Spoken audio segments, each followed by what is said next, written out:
السلام کی بارگاہ میں بے ادبی یا جس طرح ہم آپس کی گفتگو کرتے ہیں، گفتگو کے الفاظ میں آواز بلند نہ ہو، نعت ہو، درود السلام ہو، بلکہ ہمارا تو یہ نظریہ ہے کہ اگر من میں کوئی پڑھے، دل میں کوئی درود پڑھے یا پوری مجلس مل کر پڑھے، اللہ تبارک و تعالیٰ اپنے محبوب تک ان آوازوں کو پہنچا دیتا ہے۔ تو پھر تو بلند آواز سے تو انسان پڑھے گا تب جا کر۔ ایسا ہی غزوہ حنین کے موقع پر 10ویں پارے میں اس کا ذکر گزرا کہ جب ایک بندے نے یہ کہہ دیا کہ آج تو ہم تگڑا بدلہ لیں گے، کثرت بھی ہماری زیادہ ہے، اللہ تبارک و تعالیٰ کو یہ جملہ ناپسند ہوا، بڑی آزمائش آئی ان پر، اور اللہ تعالیٰ نے آخر میں بالآخر حضور کے صدقے سے اس وقت مسلمانوں کو فتح عطا فرما دی۔ لیکن جب مسلمان پیچھے دوڑ رہے تھے، کافروں نے یکدم ایسا حملہ کیا کہ مسلمان پیچھے ہونے لگے، اور وہ میدان سے دوسری جانب اپنے آپ کو سیٹ کرنے کے لیے پیچھے ہو رہے تھے کہ ہم وہاں پر کھڑے ہو کر اپنے آپ کو ٹھیک کریں اور یکدم کافروں پر حملہ کریں۔ لیکن حضرت عبداللہ ابن عباس فرماتے ہیں حضور کے ساتھ چند صحابی یعنی حضور کے صحابی موجود تھے، ان میں سے میں بھی تھا۔ حضور پیچھے بڑھنے کے بجائے کافروں کی طرف اپنے اس چھتے کے ساتھ بڑھ رہے تھے۔ جب حضور کے ساتھ جتنے صحابہ موجود تھے انہوں نے کافروں کو بھگا دیا تو حضور نے حکم دیا عبداللہ ابن عباس کو کہ اے عبداللہ ابن عباس، تم بلند آواز سے انہیں میرے پاس واپس بلاؤ، جو میرے غلام دور کی طرف چلے گئے ہیں انہیں بلاؤ۔ روایت میں آتا ہے کہ انہوں نے اتنی زور سے آواز نکالی، اللہ نے انہیں لاؤڈلی آواز دی تھی، انہوں نے اتنی زور سے آواز نکالی کہ جو جدھر بھی تھا اس تک ان کی آواز پہنچی، اور وہ اسی وقت حضور کے حکم کے مطابق حضور کی طرف بڑھنا شروع ہو گئے۔ اب سوال یہ ہے کہ اگر حضور کے سامنے آواز بلند کرنے سے اعمال کے برباد ہونے کا ذکر ہے اور اعمال برباد ہو جائیں، تو پھر مجھے بتائیے کہ ان کے بارے میں امت مسلمہ کے وہ لوگ کیا کہیں گے جو ان آیتوں کو غلط لوگوں کے سامنے پیش کرتے ہیں۔ خود حضور نے کہا کہ انہیں بلاؤ۔ اب اگر میدان لگا ہوا ہے، ایک علاقے سے ایک جگہ سے دوسری جگہ کسی کو آواز دینی ہے تو دھیمی تو آواز دی نہیں جا سکتی، یقیناً بلند آواز سے پکارا جائے گا۔ تو جب بلند آواز سے پکارا جا رہا ہے، حضور خود موجود ہیں، تو مطلب یہ ہے کہ اگر بے ادبی کا شبہ ہو اور حضور کی آواز، حضور کلام کر رہے ہیں، حضور کے کلام سے بلند آواز کسی کی ہے، تو ایسا شخص اپنے اعمال کو برباد کرتا ہے اور ایمان سے ہاتھ دھو کر جو ہے ایمان سے باہر نکل جاتا ہے۔ اس کا یہ مطلب نہیں ہے کہ کوئی بھی شخص کسی بھی دنیا کے کھڑے ہو کر، کسی بھی کونے میں کھڑے ہو کر اپنے نبی پر درود و سلام نہیں پڑھ سکتا اس لیے کہ نبی کی آواز سے آواز بلند ہو گئی۔ مجھے بتائیے جب آپ درود و سلام پڑھ رہے ہیں اس وقت تو حضور کی آواز تو آ نہیں رہی، اس وقت حضور کچھ کلام تو فرما نہیں رہے۔ جب کلام فرما نہیں رہے تو آپ کی آواز حضور کی آواز سے بلند کیسے ہوگی؟ اور یہ ضرور ہے کہ جب انسان درود پڑھتا ہے، ایک درود پر اللہ 10 رحمتیں نازل فرماتا ہے، اور جب سلام بھیجتا ہے تو اللہ کے محبوب سلام کا جواب ارشاد فرماتے ہیں، وہ ایک الگ بات ہے۔ لیکن اس کا یہ مطلب نہیں ہے کہ ہم صلاۃ و سلام بلند آواز سے اذان سے پہلے پڑھیں تو نعوذ باللہ من ذالک ہم نے برا کام کر دیا اور جو ہے وہ اعمال ضائع ہو گئے، ایسا ہرگز مطلب نہیں ہے۔ دعا کرتے ہیں اللہ تبارک و تعالی ہمیں ان باتوں کو سمجھنے کی توفیق عطا فرمائیں۔ سورہ نجم کی ابتدا میں اللہ تبارک و تعالی نے واقعہ معراج کے کچھ حصے کو بیان کیا۔ ابتدائی واقعہ معراج 15ویں پارے کی ابتدائی آیت میں کہ سبحان الذی اسریٰ بعبدہ لیلا من المسجد الحرام الی المسجد الاقصی الذی بارکنا حولہ لنریہ من آیاتنا، پاک ہے وہ ذات جو اپنے بندہ خاص کو راتوں رات مسجد حرام سے مسجد اقصی اور پھر نہ جانے کہاں کہاں گئے، اس کا ذکر یہاں پہ آتا ہے۔ فرمایا کہ ہم نے اپنے محبوب کو ایسا خاص قرب عطا فرمایا کہ ذو مرۃ فاستویٰ، بہت زبردست نے پھر اللہ تبارک و تعالی نے استفا فرمایا۔ وَهُوَ بِالْأُفُقِ الْأَعْلَىٰ، اس حال میں کہ وہ محمد صلی اللہ علیہ وسلم سب سے اونچے کنارے، یعنی جہاں دنیا کا اختتام ہو رہا تھا آسمانی دنیا میں، وہاں تک پہنچ گئے تھے، اعلیٰ کی منزلیں پار کر رہے تھے۔ ثم دنا فتدلی، پھر حضور اپنے رب سے قریب ہوئے، اتنے قریب ہوئے کہ فکان قاب قوسین او ادنا، کہ حضور صلی اللہ علیہ وسلم اپنے رب سے 2 کمانوں کی مقدار نزدیک ہوئے، بلکہ فرمایا او ادنا، یا اس سے بھی قریب ہو کر اللہ نے اپنے محبوب کو قرب دیا اور محبوب نے رب کا دیدار کر لیا۔ قاب قوسین کے 2 معنی ہیں، ایسی چیز جو نیزے کی شکل کی ہو۔ آپ نے دیکھا ہوگا کہ جب کمان ہوتی ہے اور اس میں جب نیزہ لگاتے ہیں، کمان کی ایک شکل جو بنی ہوتی ہے چاند نما، ایک جو ہے قوسین اس کو بھی کہتے ہیں قاب قوسین، اور قاب قوسین کا دوسرا معنی ہے بویں، یہ بھی کیونکہ چاند کی شکل کی بنی ہوتی ہیں۔ تو فرمایا 2 روایتیں ہیں، یا تو حضور اس کمان کی اتنے قریب ہوئے یا پھر 2 بووں کے قریب ہوئے، اتنے قریب ہو گئے، چلے مان لیں ہم اتنا نہیں اتنا والا، تو پھر بھی رب تعالیٰ کی رحمت کا دیدار کیا، رب تعالیٰ کی تجلیات کا دیدار کیا۔ خود میرے محبوب نے فرمایا میرے رب نے میں نے اپنے رب کا جب دیدار کیا، میرے رب نے جب معراج کی رات مجھ پر اپنا شفقت والا کمر پر ہاتھ رکھا تو اللہ نے سارے علم مجھ پر ظاہر فرما دیے۔ اور اگر کوئی شخص حضور علیہ السلام کے اس عظیم معجزے کا انکار کرتے ہوئے یہ کہے کہ حضرت عائشہ نے فرمایا ہے کہ حضور نے اپنے رب کو نہیں دیکھا، تو ٹھیک ہے ہم مان لیتے ہیں 1 منٹ کے لیے کہ حضرت عائشہ کا فرمان بالکل سچا ہوگا۔ ایک طرف حضرت عائشہ کا قول ہے، ایک طرف میرے محبوب کا قول ہے، اگر مقابلہ بھی قول کا کیا جائے تو پھر قائل کو دیکھا جاتا ہے کہنے والا کون ہے۔ ایک طرف عائشہ ہیں حضور کی زوجہ، دوسری طرف میرے محبوب کا فرمان ہے، امت مسلمہ کا ہر فرمان، ہر بندہ یہی کہے گا کہ حضور کے فرمان میں ہم نے اپنی گردنیں جھکا دی ہیں۔ حضرت عائشہ رضی اللہ تعالیٰ عنہ جس معراج کی بات کر رہی ہیں نا، وہ معراج روحانی تھی۔ حضور صلی اللہ علیہ وسلم کو بے شمار مرتبہ معراج ہوئی ہے، اور معراج کہتے ہیں اللہ تبارک و تعالیٰ کا دیدار۔ ایک مرتبہ جسمانی ہے اور کافی مرتبہ روحانی یعنی خواب میں۔ حضرت عائشہ سے روایت یہ بھی ملتی ہے، حضرت عائشہ فرماتی ہیں کہ جس رات حضور علیہ السلام معراج حضور کو معراج ہوئی تو اس وقت حضور میرے حجرے میں تھے، میرے بستر میں موجود تھے، تو اس وقت کی جو معراج ہوئی تھی وہ خواب کی ہوئی تھی۔ اور یہ آسان سا جواب ہے، لیکن آپ اگر تاریخ اسلام پڑھیں نا، حضور کی سیرت، تو جو حضور کو معراج کروائی گئی نا وہ مکی زندگی میں کروائی گئی ہے۔ کون سی زندگی میں؟ مکی زندگی میں۔ اور حضرت عائشہ کی رخصتی ہوئی ہے مدنی زندگی میں۔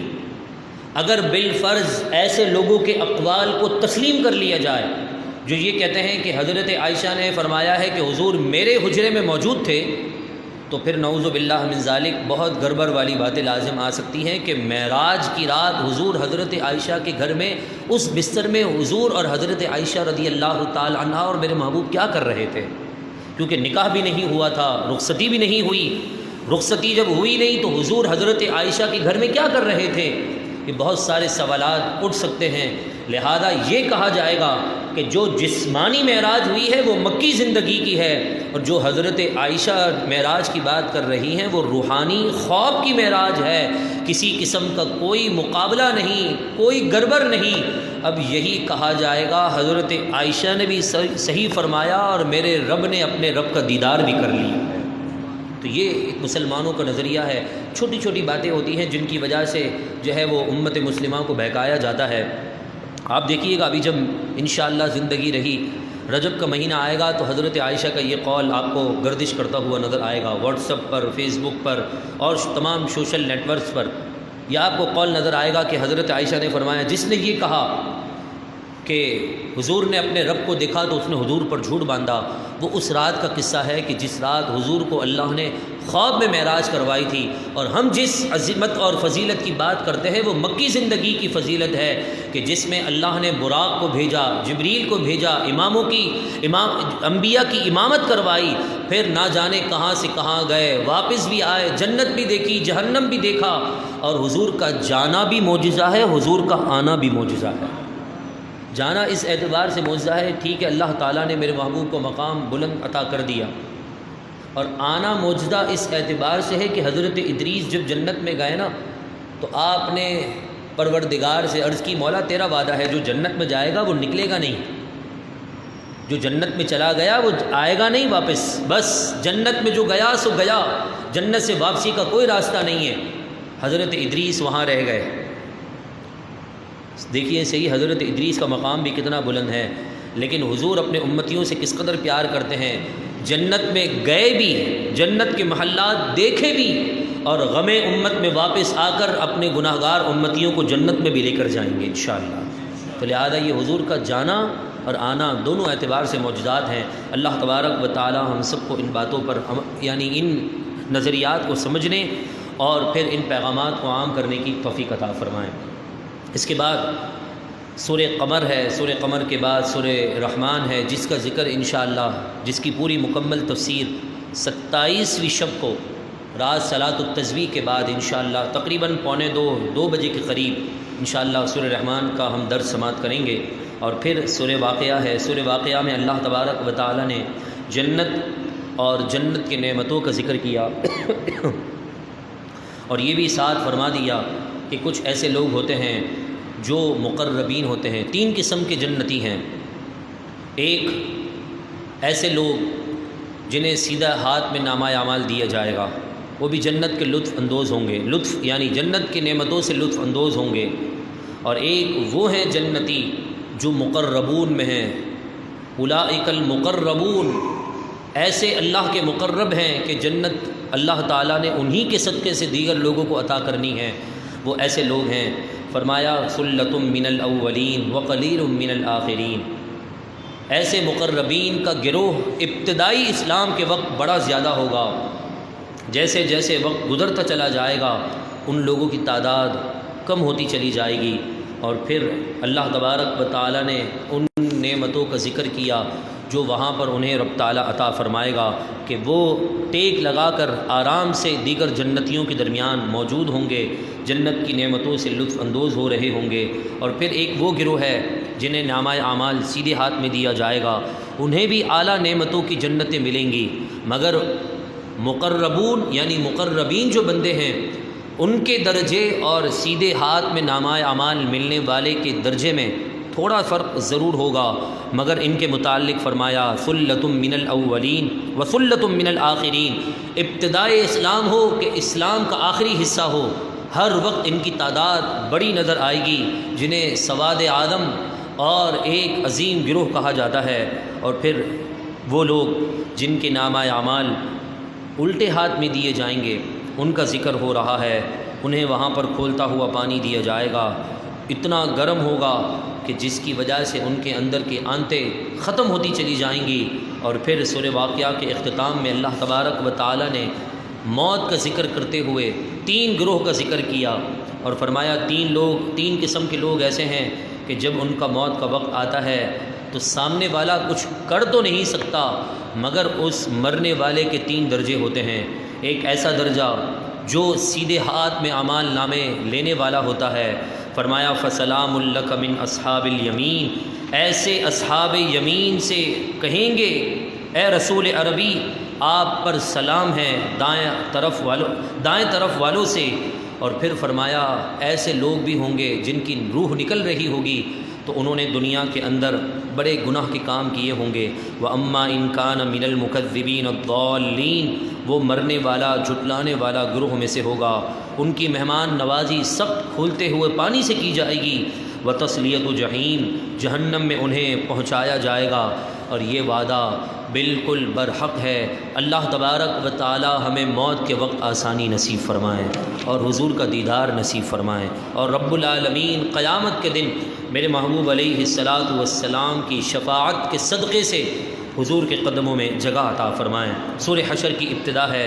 سورہ حشر میں اللہ تبارک و تعالیٰ نے اچھے اور برے لوگوں کا ذکر کر کے آخر میں یہ فرما دیا، یا ایھا الذین آمنو، اے ایمان والو، اتقوا اللہ، اللہ سے ڈرو، ولتنظر نفس ما قدمت لغد، ہر شخص دیکھتا ہے کہ اس نے کل قیامت کے لیے کیا تیاری کی ہے۔ انسان کو خود معلوم ہے کہ کل کے لیے اس نے کون سا اعمال تیار کر رکھا ہے۔ کل سے مراد قیامت کا دن ہے۔ واتقوا اللہ، اللہ سے ڈرو، ان اللہ خبیر بما تعملون، کہ بے شک اللہ تبارک و تعالی تمہارے ہر کام سے باخبر ہے۔ لا یستوی اصحاب النار و اصحاب الجنہ، جنتی اور دوزخی برابر نہیں۔ اصحاب الجنتی هم الفائزون، جنتی لوگ ہی کامیاب ہیں۔ لو انزلنا هذا القرآن، اگر یہ قرآن علی جبل، کسی پہاڑ پر نازل ہوتا، لرأیتہ خاشعا متصدعا من خشیۃ اللہ، تو اے مخاطب ضرور تو اسے دیکھتا کہ وہ اللہ کے لیے جھکا ہوا ہوتا اللہ کے خوف سے۔ لیکن اللہ نے سینہ مصطفیٰ کے صدقے سے ایسا کرم کیا کہ بچہ بچہ قرآن کو اپنے سینے میں محفوظ کیے ہوئے ہے۔ وَتِلْكَ الْأَمْثَالُ نَضْرِبُهَا لِلنَّاسِ لَعَلَّهُمْ يَتَفَكَّرُونَ، یہ مثالیں ہیں جنہیں ہم بیان کرتے ہیں تاکہ وہ غور و فکر سے کام لیں۔ وَاللَّهُ الَّذِي لَا إِلَٰهَ إِلَّا هُوَ، وہی رب ہے کہ اس کے سوا کوئی معبود نہیں۔ عالم الغیب والشہادہ، وہی ہر پوشیدہ اور ظاہر کو جاننے والا ہے۔ هو الرحمن الرحیم، وہ رحمان بھی ہے رحیم بھی ہے۔ هو اللہ الذی لا الہ الا ہو، وہی ہے اللہ جس کے سوا کوئی معبود نہیں۔ الملک القدوس السلام المؤمن المہیمن العزیز الجبار المتکبر، وہ بادشاہ ہے پاک ذات، ہر نقص سے سالم، امان بخشنے والا، نگہبان، بہت غالب، نہایت عظمت والا، کبریائی والا۔ سبحان اللہ عما یشرکون، اللہ پاک ہے ہر اس چیز سے جسے اس کا شریک تم ٹھہراتے، جسے اس کا شریک ٹھہرایا جاتا ہے۔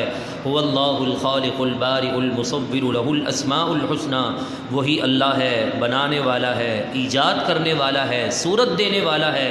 اسی کے لیے آسمان کے سب اسی کے لیے جو ہے سارے اچھے نام ہیں۔ یسبح له ما فی السماوات والارض، اور اسی کے لیے پاکی ہے جو کچھ زمینوں میں ہے اور جو کچھ زمین آسمانوں میں ہیں، یعنی زمین اور آسمان کی تمام چیزیں اسی کی تسبیح کرتی ہیں۔ وَهُوَ الْعَزِيزُ الْحَكِيمُ، وہی نہایت غلبے والا، بڑی حکمت والا ہے۔ اللہ تبارک و تعالی ہم سب کو قرآن کی آیتوں کی برکتیں نصیب فرمائیں، اور ہماری اولاد کو اللہ رب العالمین حافظ قرآن اور دین کا مجاہد بنائیں۔ گفتگو کے دوران کوئی بات، کوئی جملہ جس سے توبہ لازم ہو، رب کائنات معاف فرمائے، میرا اور آپ کا حامی و ناصر ہو۔ وما علینا الا البلاغ المبین۔ سبحان ربک رب العزت عما یصفون، وسلام علی المرسلین، والحمد للہ۔